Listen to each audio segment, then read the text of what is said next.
This is Wall Street Week. I'm David Weston, bringing you stories of capitalism. This week, why so many U.S. pharmaceutical companies make their drugs in Ireland, and whether President Trump can use tariffs to change that. Plus, the irresistible force of government subsidies meets the immovable object of Harvard. And using the IRS for all sorts of things other than collecting money. How much it could cost us all.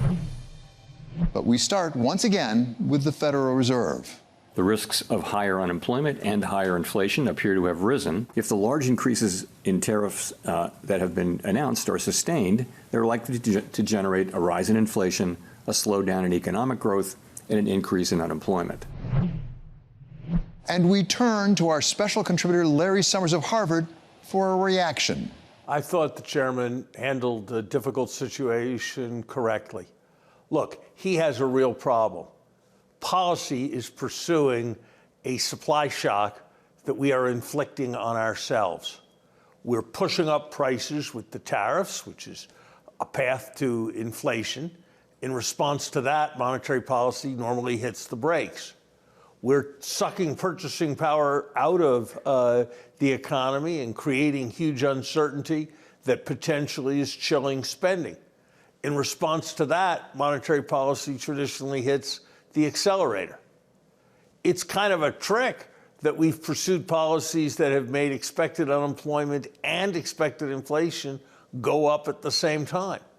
It's not a good thing to have done, but faced with both of those effects, not knowing which one is going to be larger, not knowing what the size of the shock is going to be, not knowing what the effects of the uncertainty is going to be, I don't see how the Fed had any viable alternative but watchful waiting. The Fed said explicitly just exactly what you did, which is the risks of inflation have gone up and the risks of unemployment have gone up, which really goes to the dual mandates. And Chair Powell did his best to dance around that. But as a macroeconomist, if in fact you end up with inflation and higher unemployment at the same time, and you have to choose between the two mandates, does history tell us which you should choose? So this is a rare situation that the Fed finds itself in. Look, I don't think there's a hard and fast rule. I think the balance of opinion would be among economists that the Fed first obligation is to the price stability mandate, because if you let inflation go, you're going to have higher inflation expectations, and that's going to risk higher unemployment down the road almost for sure as you try to achieve disinflation. The one constant it seems we have right now is uncertainty. We heard about it from the Fed, we hear about it on Wall Street, we hear about it from companies as they report their earnings, uncertainty, and it pops up in all sorts of ways. What do you make of what happened with the Asian currencies in the last week? I mean, like, for example, the Taiwan dollar went up more than it had done in decades. My instinct is that the Taiwanese situation, because of the national security aspect, because of how much the currency had been pegged, is because of aspects of the hedging behavior, is somewhat unique. So I don't think it would be right to see it as a precedent for multiple other moves that are going to take place.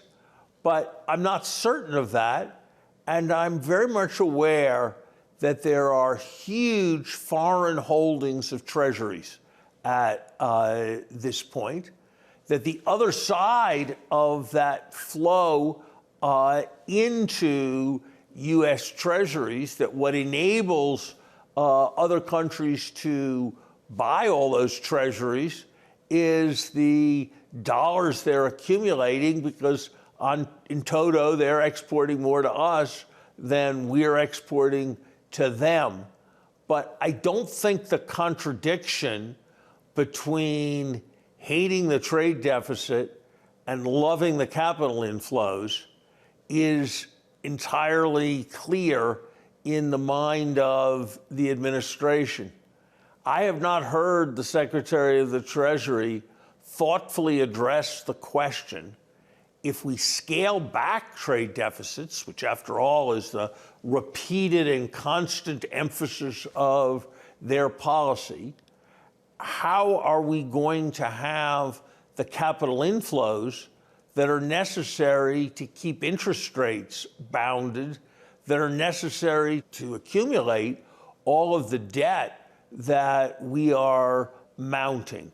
So my guess is that this Taiwan situation is sui generis, but it is indicative of a much broader kind of challenge that we face with capital inflows and trade deficit. The one thing we know is that we can't fully resolve that trade deficit just as a matter of arithmetic without also reducing the foreign capital inflow into the United States. President Trump has been pressuring the Fed to cut rates, which the Fed chair, Jay Powell, has resisted. Larry's fellow Harvard economist Ken Rogoff was the chief economist at the IMF, and his new book, Our Dollar, Your Problem, looks at the link between Fed independence and the strength of the dollar. We've heard from the chair, Jay Powell. One of the concerns going into this was the independence of the Fed, given some of the remarks from the President of the United States, Donald Trump and others. Did Jay Powell help restore some of the confidence in the independence of the Fed? Well, he's definitely held the line, and Trump has retreated at the same time. But he's just been very professional, kind of ignoring Trump and, saying the truth. Tariffs are going to cause higher prices and lower output. Trump might not want to hear it. I mean, to be fair to Trump, every president tries to get the Fed to lower interest rates, or 99% of the time. But I think where he is crossing a line is saying, well, I'm going to fire him. That's just self-destructive. He's shooting himself in the foot. I mean, that said, Fed independence is not as sacrosanct as people think. I'm amazed how many educated people I talk to who think the Fed's in the Constitution and you can't do it. It's not. It's a creature of Congress. There have been various acts of Congress, but 1913, it's when it started. If Congress were in cahoots with Trump, they could literally make it disappear in a week, bring it back under the Treasury. We have a tendency right now to think everything is because of Donald Trump as president. As you point out in your book, the dominance of the dollar actually may have peaked like in 2015. Exactly. There are larger forces even than Donald Trump afoot here. What are the consequences of a relative decline in the dollar as against other currencies? So first, the fact there are larger forces is significant because, if he backtracks and somehow convinces everybody to forget that it happened, the rule of law is fine, we're not going to arbitrarily put tariffs and this and that, we're still in a period of dollar decline. So the consequences of it are, first, we'll pay a higher interest rate. Now, we probably pay between 0.5% and 1% less than we would if we weren't so dominant. It's not just that the dollar's the most used, it's way the most used. And to be clear, that doesn't mean we're paying less than Germany, because we borrow a lot more than Germany, so it's sort of controlling for what we're borrowing. And that applies to mortgages, to car loans. It's a big deal. So if the United States were to come together as one, just bear with me now here on a counterfactual, if we were to come together as one and came to Ken Rogoff and said, our priority is making sure the dollar does not continue its decline, what would you advise us to do? Well, I mean, the simplest thing for short term is preserve Fed independence, which I do think is under duress in a lot of ways. Don't do the tariff war, which absolutely accelerates the process. When you restrict trade, you're putting sand in the wheels of the global financial system. When trade can't move freely, it affects finance. Since we're the kings of finance and we benefit from that, that's not a great idea either. Coming back to Jay Powell, chairman of the Fed, and what he had to say this week. Basically, the Fed told us the risks have gone up of both inflation and unemployment. Are we headed to stagflation?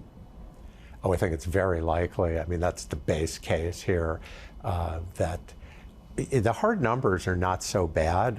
They're mixed, but not so bad. I mean, the jobs report was amazing, but nevertheless, if you look at business confidence, consumer confidence, global confidence, and some of the more forward-looking measures, it certainly looks like if we don't quite go into recession, we're going into something that'll feel like it. And just, the arithmetic of the tariffs is it's going to raise prices. So near term, yes. Now, is that a one-time thing or not? It's not. It's hard to know what behavior will be. I mean, I think the Fed's a little bit worried that this is coming on top of what just happened, where people were told, except by Larry told you, but people were told, this is temporary, it's transitory, it's going away, one-time thing. Now the tariffs are coming. Oh, it's transitory, it's temporary, one-time thing. Well, you're not going to believe them. And wage setters, businesses. So it's a difficult period for sure for the Fed. And stagflation's the most likely outcome. And Powell kind of said that without coming out and saying it. Up next, the politicization of the IRS. President Trump has a lot of plans for America's tax service, but they don't appear to have much to do with actually collecting money for the government. That's next on Wall Street Week.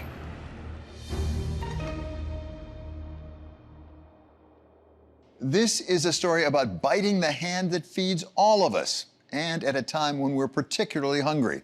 The IRS is the federal agency charged with collecting taxes from all of us who owe them.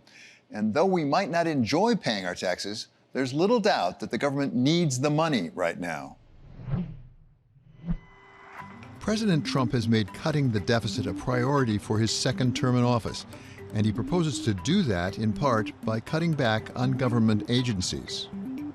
We have cut billions and billions and billions of dollars. One of the first agencies to be hit, with some of the deepest cuts, has been the Internal Revenue Service, an agency of the Treasury responsible for collecting taxes. Its predecessor was a federal office once called the Commissioner of Internal Revenue, created in 1862 to fund the Civil War with the country's first income tax.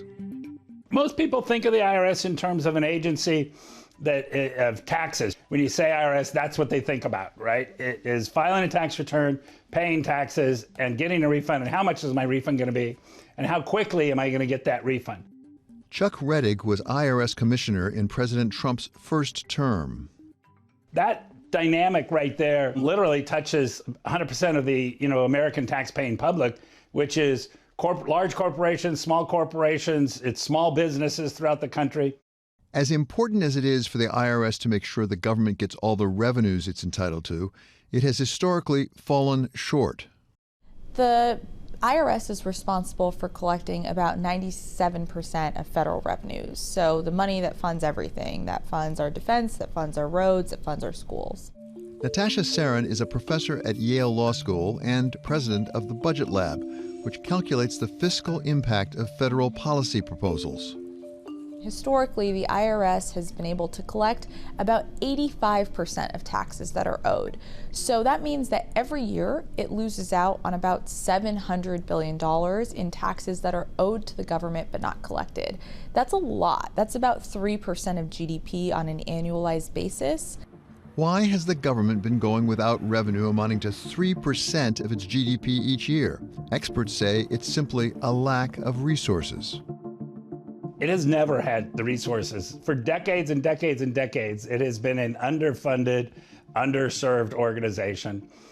It doesn't get a lot of talking support from anybody on the Hill, not in terms of the nature of the IRS itself.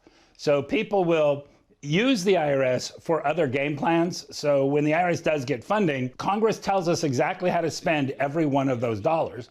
You had an IRS that over the course of the decade between 2010 and 2020 had lost in real terms about 30% of its budget. The Biden administration tried to remedy the problem, working with Congress to give the IRS more resources to get the job done. Congress invested about $80 billion in the IRS over a 10-year period. And that over a 10-year period is actually super important because when you think about things like, hiring and training a bunch of revenue agents who are capable of doing complex partnership return work, or when you think about modernizing outdated technology. Those are investments that don't pay off immediately. When I was on board, August 16, 2022, Inflation Reduction Act, we got $79.6 billion of supplemental funding. And of that $79.6 billion, they appropriated $45.6 billion to what's called compliance or enforcement. And the significance of that $45.6 billion was Treasury ran the numbers and said, well, IRS, if we give you $45.6 billion for enforcement, you will be able to recover $700 billion. That's their math. That was never my math. And IRS never spoke and said, give us this and we'll recover that. I always said, with more funding, we'll be a better agency across the board. That gave Congress the ability to go spend $700 billion. So if you will, giving us 45 was a pay for other things that Congress wanted to do. The hope was that by investing in the IRS, revenues would grow more than the expense of more agents and better technology. But as of now, it looks like that will never happen. You've seen a bunch of those investments rolled back. So already of that $80 billion, the IRS lost $20 billion of enforcement dollars that were really focused on improving tax compliance. They were rolled back as part of the debt ceiling agreement last summer. So in 23, they took away $20 billion from enforcement, and then just in the last round, took another $21.4 billion for enforcement. We have 4 years. Now the Trump administration has moved not only to reverse giving the IRS more resources, but to cut them below what was there before, including cutting staff by as much as 25%, with a fair number of staff already let go. In terms of workforce cuts, right, the high for the agency, there was about 102,000 employees last year, with deferred resignations, with getting rid of probationary people, as well as normal attrition. So let me touch the attrition issue. When I was on board, we averaged 83 to 87,000 employees, but about 55,000 of those employees were eligible to retire within 3 years. Thankfully, most IRS employees stay 5 years after they're eligible to retire, but it's an aging workforce. And there was a hiring freeze from 2011 to 2018. And so you lost an entire generation of experience, if you will, that you would bring in, and you have an aging workforce. And then in the current environment, they've been encouraged or told to leave the agency. The IRS has lost about 7,000 probationary employees at the agency. And I think probationary is like kind of a misnomer of a term because it implies like someone's on probation or some such. That's actually not the case at all. In fact, these are individuals who were either recently hired and recruited by the IRS to do some of this like very difficult work that they historically haven't been able to invest in, like partnership audits, where today the IRS's audit rate is like literally 0%. So they hired a bunch of people who have expertise in these areas. And what they also did is they promoted people. They moved people into new roles. And because they're relatively new in these new roles, they're probationary employees. About 7,000 of these people have already been let go from the agency, and there have been plans for reductions in force that would total like 50% across the board, which would bring the IRS to levels it hasn't been at since the 1960s, when the population was 60 million people fewer.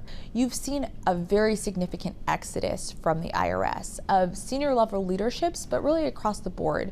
And about 22,000 employees have already taken the deferred resignation plan that's been offered, which means that by the end of this year, even without any additional reductions in force, you're going to have an IRS that's 30% smaller than it was at the beginning of this year. I think we will come to judge when we observe the consequences of tens of thousands of IRS enforcement personnel being let go, and it being done in a way where because of the incentive scheme, the most competent people, the people who can get the best jobs elsewhere, are the ones who are most likely to leave. I think we are threatening the basis of our tax system, which is based on voluntary compliance.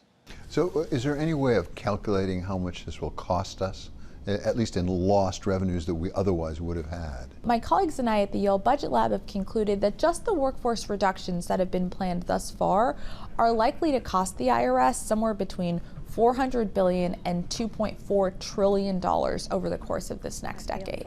That's like a very large range. And so what is driving that? Well, the dollars that are going to be lost aren't just direct dollars, like you do fewer audits, and as a result of that, you collect less taxes. Certainly that's going to happen. And great work by Nathan Hendren and Ben Sprung-Kaiser and their co-authors says every $1 spent on high-end enforcement by the IRS generates 12. So incredibly high ROI work that we're not going to be able to do. But you're not just losing direct dollars. If there are traffic cameras on the road, people drive the speed limit more often than not.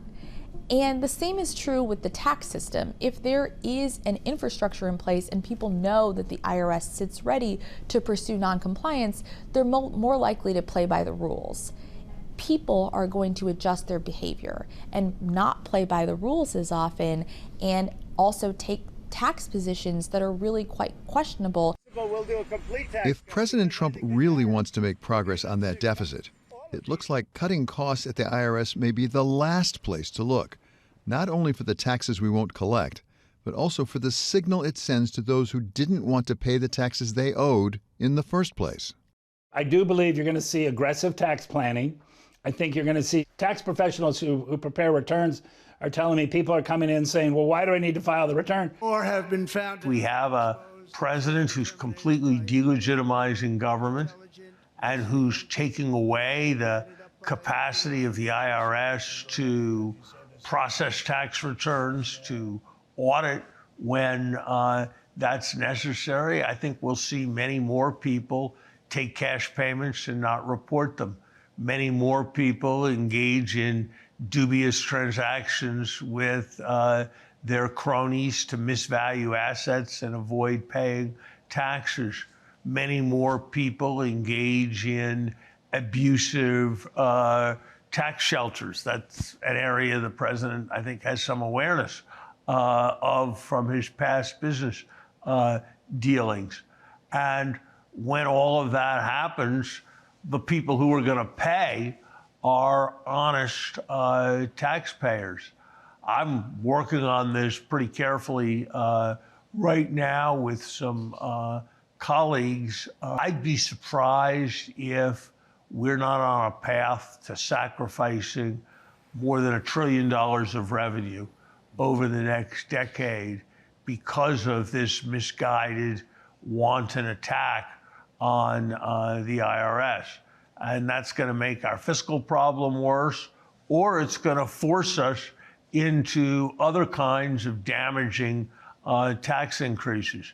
It would be much better to do a better job of collecting the taxes that are levied under current law. It would be better not to be driving the economy from above ground to underground in terms of American competitiveness. So I don't think we've seen large consequences yet from all of this, but the risks are very big. Coming up next, President Trump complains about all those U.S. pharmaceutical companies making drugs and money in Ireland. What took them there in the first place? And can Trump tariffs get them to come home? This is a story about competing for the business. Every government cuts sweetheart deals to attract companies' business. But can it go too far? President Trump says Ireland's done just that, especially when it comes to U.S. companies manufacturing pharmaceuticals. The EU was set up in order to take advantage of the United States. Including Ireland? Is Ireland taking advantage of the U.S.? Of course they are. But the United States shouldn't have let it happen. Whether it's taking advantage of the United States or not, the facts show that Ireland is winning more than it's losing in the competition for American business.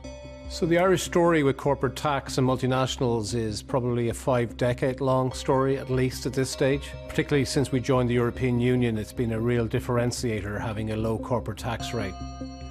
Ireland's investment promotion agency, the IDA, reports that more than 90 pharmaceutical companies operate in the country, and many of them are U.S.-based. All of this is no coincidence. For the companies, Ireland offers a range of advantages, and one of them is its sweet tax arrangement. part of a long-term Irish plan to attract foreign direct investment. Danny McCoy is the CEO of the Irish Business and Employers Confederations. We're looking at an FDI model that's built on certainty and longevity. And I think that's been really significant in the last decade in terms of the flight of capital towards Ireland as a result of the OECD corporate tax work. Big brands like Intel, Apple, and Pfizer have a history here. In the case of Intel, they're nearly newbies at over 40 years. Apple's been here since 1980, and Pfizer are probably the best part of a century in one form or another. So longevity and the very big brands have been co-located here in Ireland long before the corporate tax world that we've entered into in the last decade. I think there's many different reasons why, both why they set up shop initially and then also why they've continued investment in Ireland and continue to expand in Ireland. Jennifer Duggan is Bloomberg's Ireland bureau chief. I think certainly there were a number of tax incentives initially there to really entice international companies to come to Ireland. And I think that probably started a lot of that initial investment. But I think there's a number of things that, has helped Ireland continue to attract investment. The Irish strategy to use taxes to compete for foreign investment went into overdrive during the great financial crisis. When the global financial crisis happened, we were part of an IMF ECB bailout. When I first joined the government in 2011, we had 14% unemployment, we had a massive budget deficit, and we were able to turn that around. And we mainly turned it around based on the traded sector of our economy. And that was producing goods and services that we could sell to the world. And US firms were a big part of that. Leo Varadkar was Ireland's Prime Minister from 2017 to 2020, and then again from 2022 to 2024. How material to the fiscal situation in Ireland has been, if I can say it, the extra money from corporate income tax? It's been a huge help. It's a big part of our tax base, larger than would be the case for most developed countries. Corporate taxes make up close to 20% of total government revenues, most of which comes from U.S. multinationals. But it wasn't just the Irish government's business-friendly policies that got us to where we are. The U.S. did its fair share to drive away business. I think really the role of Ireland as a major center of tax policy or of tax sort of goes back to the 1980s in some form, but it really gets going in the late 1990s and early 2000s. Alex Arnon is Director of Policy Analysis at the Penn Wharton Budget Model. One of the key changes there is on the US side, is the introduction of what's called check-the-box regulations. Essentially, it made it easier for US multinationals to manage their overseas operations. And so this change in US regulations combines with some very specific attractive features of the Irish tax environment. Starting in the 1990s, they dramatically reduced their corporate tax rate down to about 12.5% by 2003. Ireland also has a lot of bilateral tax treaties with other countries, which makes it easy to manage the relationship between your subsidiaries across those countries. So the combination of those US policy changes, the Irish tax environment, and then some features of Ireland as an economy that made it attractive. This isn't the first time that President Trump has focused on Ireland's success in luring U.S. businesses. His Tax Cuts and Jobs Act of 2017 tried to address at least some of the problems. When we look at the Irish royalty payments to other countries, before 2019, 2020, you see the vast majority of these payments are going to tax havens. That's Bermuda, the Cayman Islands, the Netherlands, Luxembourg, Singapore. And then starting in 2020, we see a very sharp crossing of the pattern, of the trends here, where royalty payments to these tax havens fall off a cliff, royalty payments directly to the US shoot up. And often this is interrelated with some of the changes in the Tax Cuts and Jobs Act, in particular the deduction for foreign-derived intangible income. I think we are vulnerable. Ireland is a small country in a very big world, and we've done very well because of globalization. It's one of the things that's helped us to become a wealthy country and has allowed us to increase our standard of living considerably. So a less globalized world is going to be less favorable to Ireland economically. But I'm not as pessimistic, I think, as maybe others are. The United States is certainly now going in a direction which is protectionist, and that's definitely going to be a negative for us. But at the same time, the European Union, 27 countries, 400 million people, is doubling down on free trade. Now, President Trump is once again focused on Ireland's big attraction for U.S. pharmaceutical companies. But this time, the tool he wants to use isn't taxes, but one of his favorites, tariffs. If your single goal was to get U.S. pharmaceutical companies to make more onshore in the United States, would you use tax policy or tariff policy? And obviously, tariffs are a form of tax, but really here, the much more important component is the corporate income tax policy. If what we were talking about was a deeply considered, well-planned out, long-term strategy for predictable tariffs on pharmaceuticals, that might be a different story. That might start encouraging some major multinationals to rethink how they have arranged their activities around the globe. If it's what we have been seeing in practice from the Trump administration over the last few months, very hard to imagine really any big corporation making major long-term decisions on that basis. It's just too unpredictable, and that is really the biggest factor there. I don't see it being a doomsday situation where suddenly all of US pharma and tech companies move out of Ireland. I don't think that's something that's going to happen overnight, but it certainly has the potential to damage Ireland's economy and also its attractiveness to future investment as well. Ireland has the second largest exports to the US from the EU, only behind Germany, and most of that is from the pharmaceutical industry. If US companies start to invest less in Ireland or start to move even small parts of their production back to the US, that would certainly have an impact. It's not something that's going to happen overnight.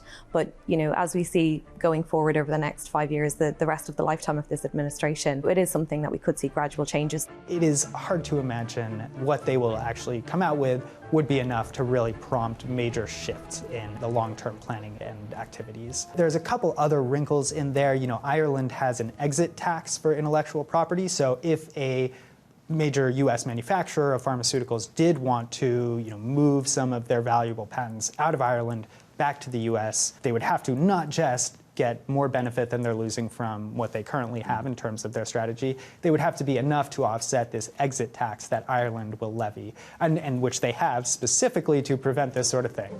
Ireland has seen change coming and has provided for it by investing the revenues it has enjoyed until now.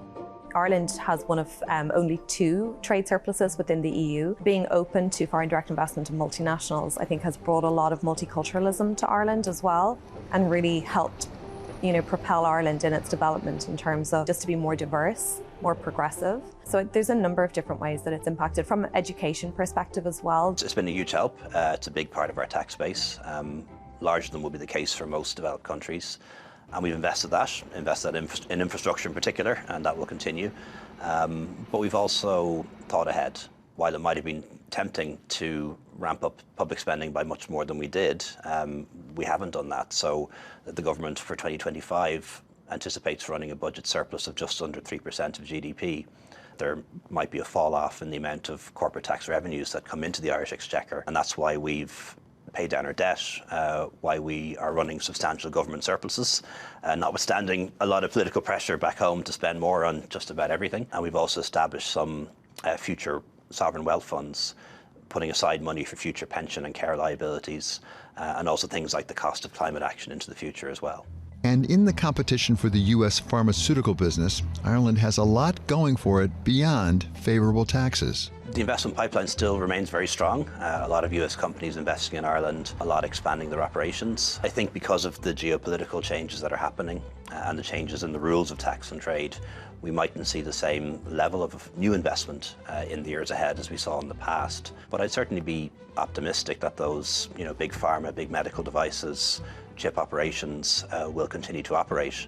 There's going to be a market for these products and a growing and expanding market for these products, not just in the US, but in other parts of the world as well. And bear in mind, we're part of the European single market, a market of over 400 million people, and the European Union has a network of free trade agreements with lots of different parts of the world. I'm confident those operations will continue. International business trust Ireland, and they've got a history and a record to prove it. We've seen Ireland's economy bounce back and really recover, and international presence of major companies has certainly helped that. In the end, what the United States does to compete for pharmaceutical manufacturing will depend in large part on one man, President Trump. I think what we don't hear enough about is the bilateral relationship.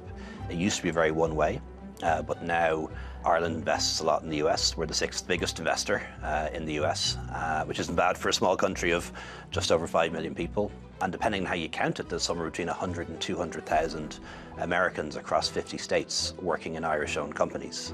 But certainly there is a focus on tax. And one thing I would say to President Trump, and I met him many times, is that if there is an issue around tax laws, it's probably more of an issue with American laws than our laws. The anomalies that maybe exist in the law are probably more on the American side. And in fairness, he's acknowledged that. He said that we've been very smart in our tax policies.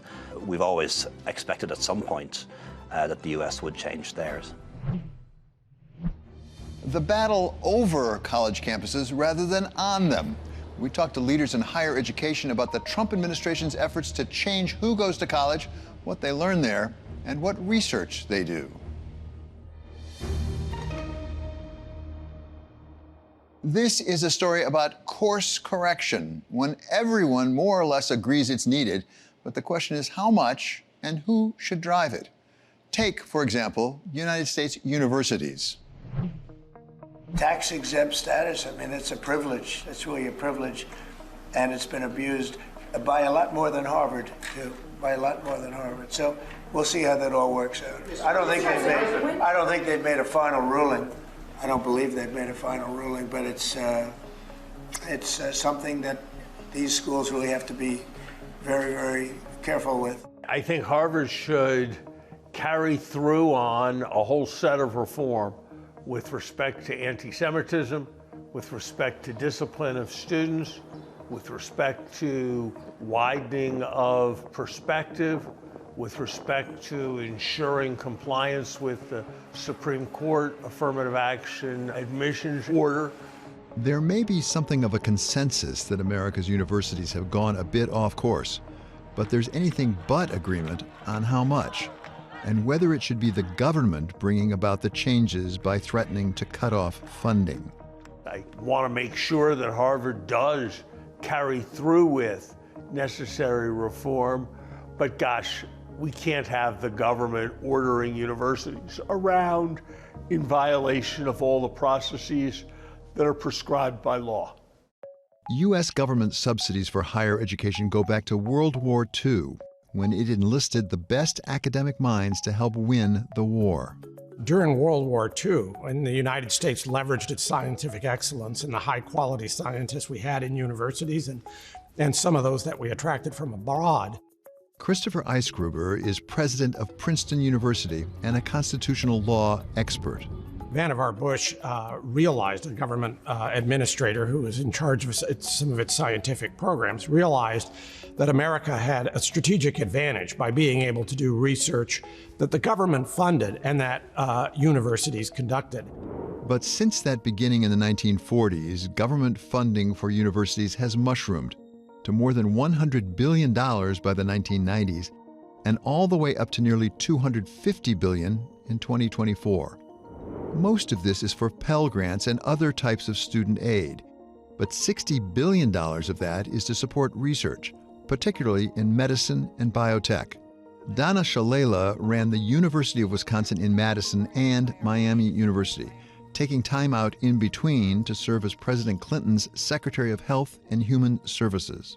Well, that relationship has built the most globally competitive sector in the United States. And I'm talking about the relationship between universities and the government. It's not just NIH. It's the Defense Department. It's NSF.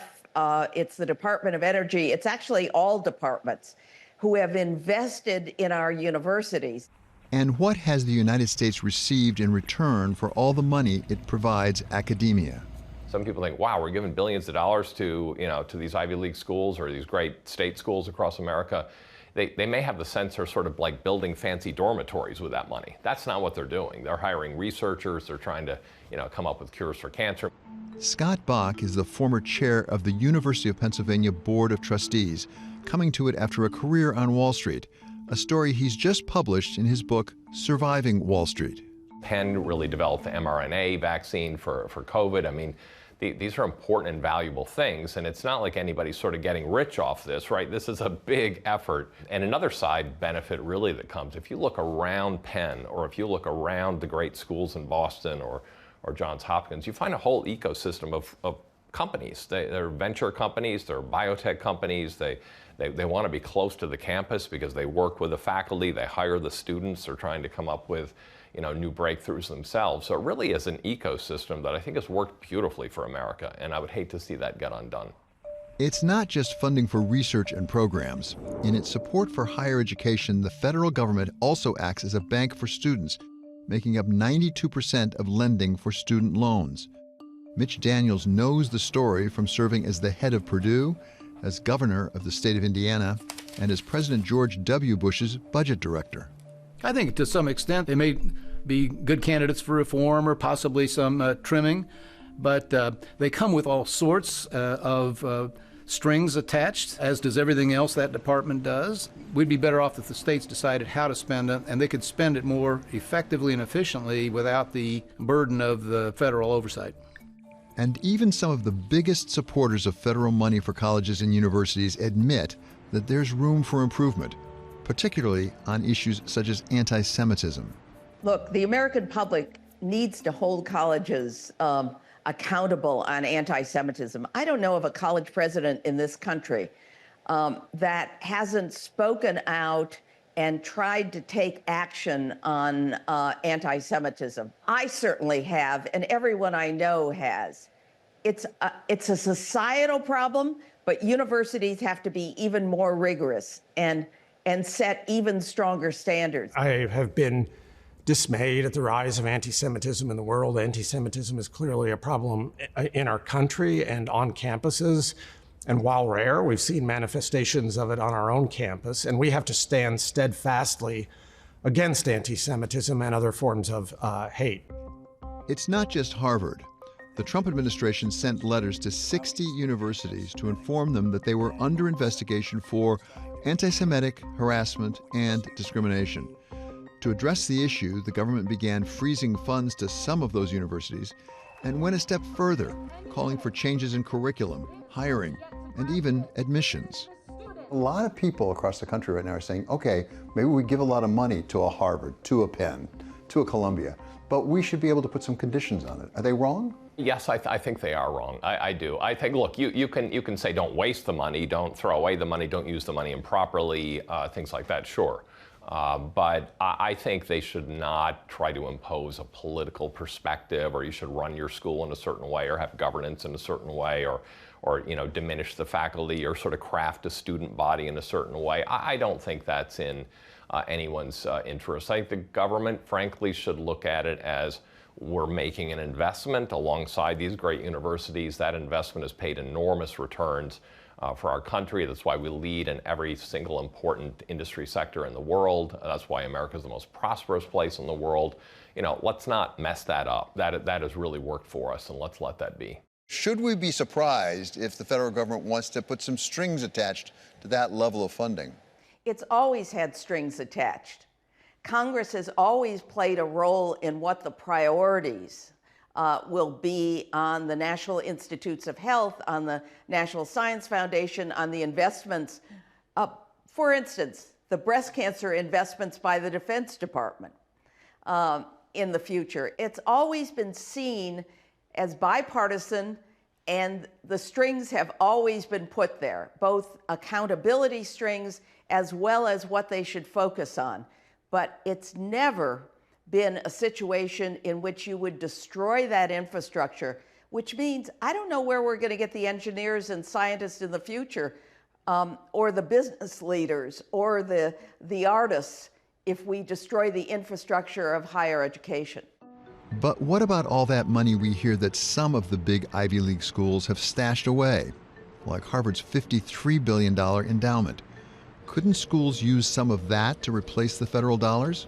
People sometimes think about the endowment as something that gets used on a rainy day, like a savings account that you keep off to the side. We spend more than 5% per year of the endowment and have to be able to do that in perpetuity, or we're not able to offer the financial aid that we do to our students, or pay all of our faculty across all of our disciplines, or support the research that we do beyond what comes from federal funding. What about the private sector? Couldn't it step up to restore funding lost from the government? There's no way the private sector could substitute for what American research universities are doing now, both on their own and in partnership with the government. And I suspect if you ask the private sector, right, our tech companies or our pharma companies, they would agree with that. And the reason is because we do the kind of long-term research that doesn't have the payoff that's going to matter, the predictable immediate term or medium term payoff that is going to matter to our corporations. So at this point, there appears to be no easy way out. With the Trump administration's demands for changes in how universities teach, admit students, and hire faculty in direct conflict with prestigious universities like Harvard saying that the government asks too much. Both sides are now asking the courts to resolve the conflict. Both sides say the conflict is about more than just how we teach our children. This is not just about so-called intellectual life. This is about liberty and freedom and progress. And those ideas are under threat from what is happening. Certainly I've seen in my career, there have been presidents I passionately disagreed with, who I thought were pursuing policies that were severely misguided. But I have never seen a president whose actions I felt were subverting the character of American democracy. If Harvard, with its more than $50 billion endowment, with its network of people who have gone through its schools that include a large number of presidents, a large number of people in the Senate, half the Supreme Court.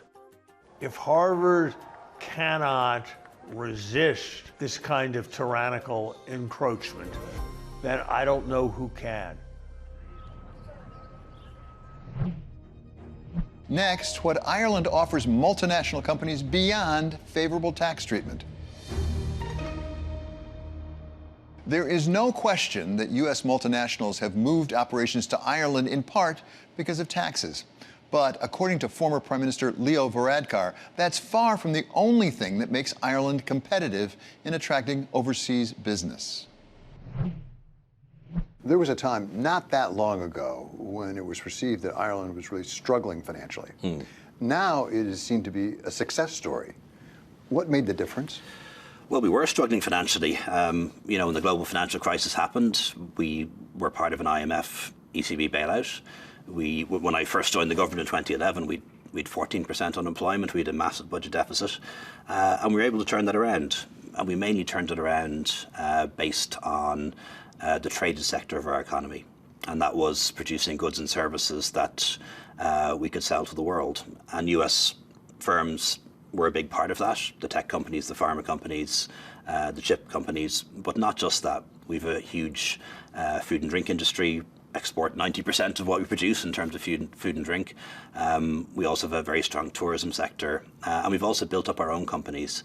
Not many people would know this, but we've roughly the same number of people working in Irish-owned export companies in Ireland as there are working in US multinationals. And that was a deliberate thing that we did over a number of years to encourage Irish companies themselves to scale and go global. Ireland's been a very favourable country in terms of English-speaking, well-educated, but also very significantly open to capitalism. You know, the Irish history has been one where it's been a depopulation story, where people couldn't survive here, had to emigrate to the United States and other places. And in that regard, people were open to the fact that when capital came here, it wasn't contested, it was always secure. And that's really been the case of Ireland decade after decade, including the great financial crash. There was no issue about burning of the bondholders here in Ireland, which distinguished Ireland from other European countries. So I think investors know that there's certainty here, there's policy certainty, but also in the population, it's a population that's open to globalization and protecting property rights. So I think international businesses know this, they trust Ireland, and they've got a history and a record to prove it. But I think there's a number of things that has helped Ireland continue to attract investment and to hold on to the investment that it has. One, in terms of the US, I think one is location. Being slightly closer to the US in comparison to other parts of Europe. There's many direct flights, but I also think being English speaking has obviously played a big role in that as well. And since Brexit, Ireland is the only English speaking country in Europe. And I think also, certainly our Irish politicians like to cite our educated workforce. Without a doubt, multinational companies have played a role in that, maybe helping to attract young people into STEM subjects, into tech, into, different life sciences. And so there certainly is a strong pipeline of workers for those sectors. Right now, as we look around the world, globalization is not a very popular word. It seems to be on the descend. How vulnerable is the Irish economy to a world where there is less global trade? I think we are vulnerable. Ireland is a small country in a very big world, and we've done very well because of globalization. It's one of the things that's helped us to become a wealthy country and has allowed us to increase our standard of living considerably. So a less globalized world is going to be less favorable to Ireland economically. But I'm not as pessimistic, I think, as maybe others are. The United States is certainly now going in a direction which is protectionist, and that's definitely going to be a negative for us. But at the same time, the European Union, 27 countries, 400 million people, is doubling down on free trade. We're strengthening our single market. We're finally becoming more competitive, more willing to take charge of our own defence, and we're negotiating free trade agreements with other parts of the world. Expect to have a much stronger agreement with the UK in the next year or so. Post-Brexit, the UK now coming closer to the European Union again, an agreement waiting to be ratified with the Mercosur countries, a Canadian agreement now which is in operation with Mexico too. So my concern for America in some ways is that America pulling back from free trade and globalization might in the medium term be to America's detriment, particularly if the European Union and China double down on free trade. Well, it's hard to know what actually the motivation for this world we're going through at the moment is. Is it for jobs? Because, as we know, the labour market globally is tight at the moment, and particularly in the United States. There's not a lot of spare capacity in terms of jobs, but also in terms of the infrastructure for ensuring the educational attainment, the aspects of the infrastructure from housing to water to energy. Every society is tested at the moment as we try to move to the next generation of infrastructure. And in fact, Ireland, having missed the industrial revolutions 1, 2 and 3, is actually in the vanguard of industrialisation 4.0. And we don't have the legacy of depreciation that's required to try to move. So it seems to me that the proposition of a kind of lift and shift is fairly fanciful, and will take multiple years, if not decades, before we'll see the full ramifications of that coming true. President Trump has made it a priority to try to get U.S. pharmaceutical companies specifically to make more of the ingredients that go into pharmaceuticals on U.S. shores. Is the tax law a way to get that done? I mean, if you're going to advise him about how to do that, is tax law the way to do it, or tariffs? Because he's also talked about tariffs. Yeah, look, I don't think President Trump needs policy advice from me. He'll make decisions that he makes. The only comment that I would make is that demand for the innovative products that these companies make, whether it's medicines, whether it's medical devices, whether it's chips, that's only going to rise. So I think what we need to do is promote more investment and create a pro-enterprise environment on both sides of the Atlantic. And ideally, I'd like to see there being no tariffs between the European Union and the United States. If you're looking at terms of tariffs, then a tariff on pharma is obviously going to be significant. But as I said, depends on where the pharma goods are going to. Ireland isn't in the game of producing generic pharma. A lot of the products that are produced here are very sophisticated, require quite a lot of investment over decades in terms of the skill sets that are here. These aren't easily moved. If you're in the generics business, of course, you could lift and shift quite easily. But Ireland has moved up the value chain quite significantly over the last number of decades. So it depends. It depends on the idiosyncratic nature of the companies themselves and the goods that are involved. No one thing will remove the pharma sector by itself. There are communities in the United States, as you know, that aren't necessarily against globalization, but they feel they've lost jobs because of it. And communities have really, some communities have been really hit hard. What would you say to those communities about whether Ireland has taken jobs from parts of the United States? I would say predominantly that's not true. You know, I've traveled all over the US, been to big towns, been to small towns. The industries that I've seen that have closed by and large are auto manufacturing, it's steel, it's textile plants. They haven't particularly come to Ireland. They've largely gone to China or they've gone to other parts of the world. What I would say to them is, I understand where they're coming from. You know, these used to be prosperous towns. There used to be people who had good union jobs, could afford to have a good lifestyle. That's not the case anymore in large parts of America. So I understand where people are coming from. But I think the future has to be in new jobs and new industries. I think America does best when it embraces the jobs and the new technologies of the future. And it has done that. But what you see in America is some parts of the country doing extremely well and other parts being left behind. And that's true all over the world, but is very stark in America. And I think that's where the government intervention has to be, trying to level up those parts of the country, those states, those communities that have lost out. That does it for us here at Wall Street Week. I'm David Weston. See you next week for more stories of capitalism.